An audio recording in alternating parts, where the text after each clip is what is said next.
The armed forces of the Russian Federation continue the special military operation in Ukraine, updated on Sunday, June 5th, 2022. High-precision, long-range air-based missiles of the Russian Aerospace Forces have destroyed T-72 tanks and other armored vehicles supplied by Eastern European countries. It is housed in a building of a car repair facility outskirts of Kyiv.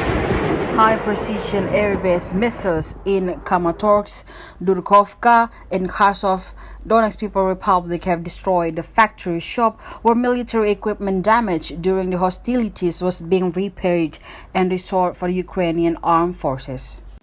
In addition, the command posts of the 81st and 95th Airborne Assault Brigades of the Air Force of Ukraine, as well as 6 areas of Ukraine manpower and military equipment concentration have been hit during the day.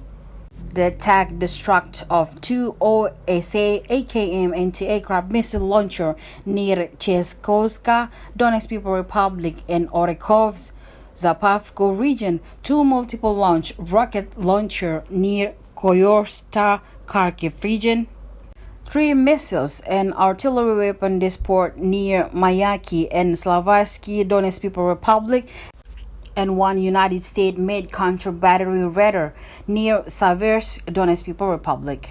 Terima kasih sudah nonton. Jangan lupa like, subscribe, dan share ya.